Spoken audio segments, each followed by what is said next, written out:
Hi, I'm Tim. Welcome to Watchbox, and thanks for logging on. If you love this watch, email me, tmosso@thewatchbox.com.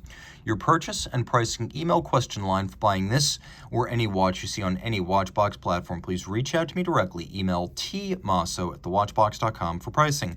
Today, we're discussing the Parmigiani Fleurier Toric Chronograph, an El Primero-powered 40mm rose gold chronograph that was part of one of the earliest families of Parmigiani watches, as the Toric collection debuted with the Parmigiani brand in 1996. This chrono was an early entry in that family, and the exact unit you see here was sold in the year 2000. So, 40 millimeters in diameter, dating back to the earliest days of Parmigiani Fleurier. It features a thickness of 12.7 millimeters and a lug-to-lug dimension of 47.9 millimeters. It has lovely 1990s proportions. 20 millimeters is the spacing between the lugs, and on my wrist, which is 16 centimeters circumference, it wears beautifully. I could recommend it for a wrist as small as 13.5 centimeters circumference. It's suitable for men as well as for women, and you could see that the Toric designed to look much like a Greek column that has been compressed, and that was the conceit behind the design. It wears beautifully underneath the cuff because it has that multiply stepped triple gadroon bezel to it, and it's relatively short across the wrist, as you could see in this down the barrel shot. Here's your over the top. Taking a quick look at the strap, we have medium and large rectangular scale alligator leather, dark brown, semi-gloss. Appreciate that there's a sheer cut side showing the layers of leather, a monotone stitch on the underside. We have a wonderfully supple Hermès calfskin because Parmigiani Fleurier names Hermès as one of its primary stakeholders. Hermès straps are standard on Parmigiani watches, and they are wonderful. The tactile sensation, that of money. Taking a quick look at the buckle, you could see design parallelism as the profile of the lug and the profile of the bezel recapitulated in the rose gold of the buckle itself.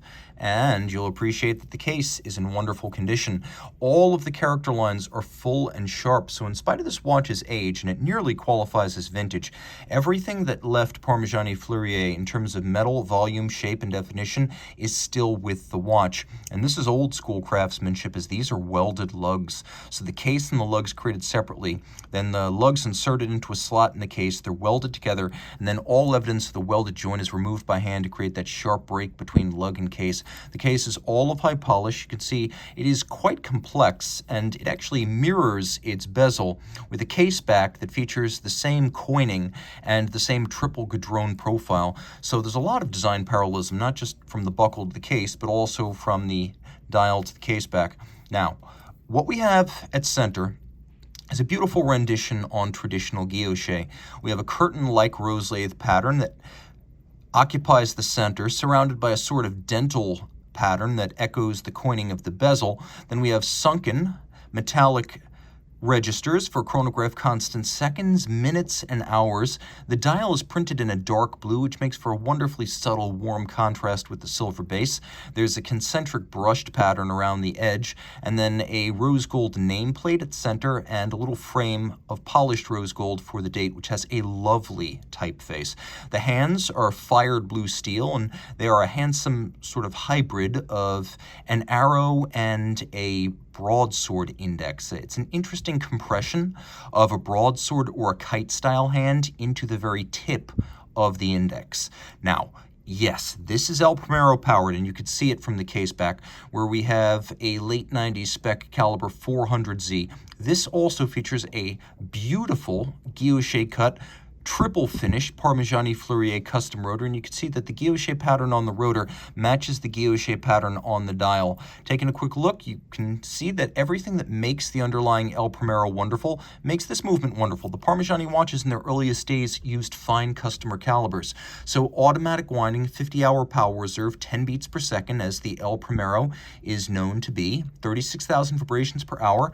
We have a beautiful and very visible combination of a column wheel and a lateral clutch. And on a lot of automatic chronographs, the actual clutch mechanism is hidden. On the El Primero, you can easily see it. It's beautifully finished with a combination of set, nation, and mirror beveling, and the column wheel is also quite visible. It has a wonderful feel and sound to it. It's a tactile pleasure, and of course the watch automatic winding, bidirectional winding action with a 50-hour power reserve, 31 pivot jewels.